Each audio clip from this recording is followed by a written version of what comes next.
Some people approach an issue and say, well, this issue is too big, I can't do anything about it. I know that by myself, I can't end hunger. But it doesn't matter how small your actions are, even if you don't realize it at the time, you're making a difference. This is Katie from Katie's Crops. You applied for a grant to start a vegetable garden at your school, and I am calling to congratulate you. I know that a lot of kids have other things that they like to do, but I think if they got to experience gardening more, they would find out how cool it is and how many people can be fed if you donate your produce.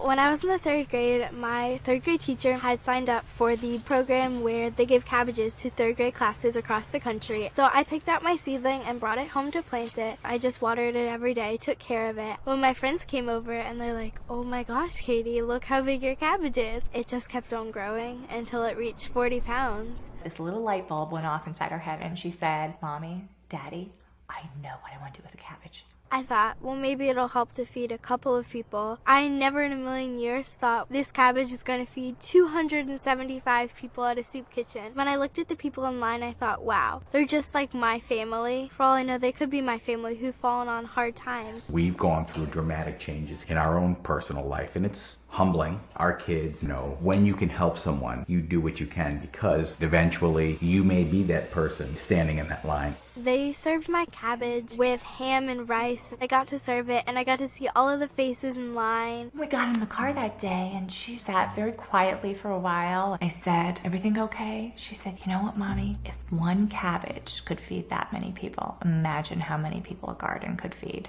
Right now we are at the Pinewood Garden, which is my largest garden. The land that we're on belongs to the school, but they allow me to have a garden here and manage it.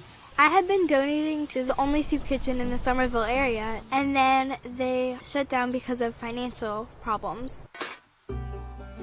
I gathered all my friends up and I said, we are going to create fresh, healthy meals for people in need. They were like, yeah, this is going to be awesome. The head chef at my school said that he would help cook. That was the start of the Katie's Crops dinners. Thank you so much for coming out today. And I want to remind you that on Tuesday, May 1st, we're having another Katie's Crops dinner. Most times when you go to a soup kitchen, it's kind of like I have to sit by myself. I don't know anybody there. We like to talk to people and have them tell their stories. In the economic times as they are, the best thing we can do is try to help each other. And food is one way to do it.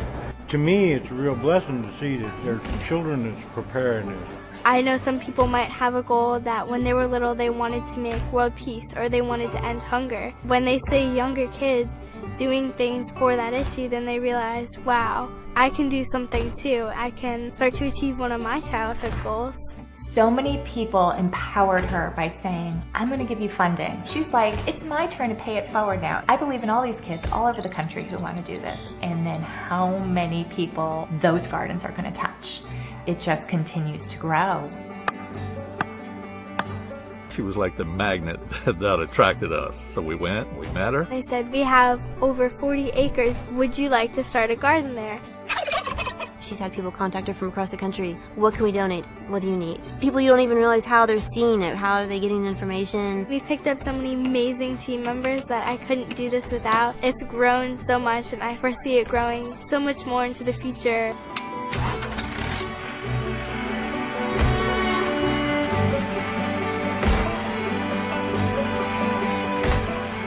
There aren't enough hours in the day for everything Katie wants to do. She maintains that fabulous innocence. She always says, why not? As opposed to, I can't do that. Never that. It's, why not? We can do this. I know that hunger is way too big for one person to take on, but you never know what can grow from just one thing.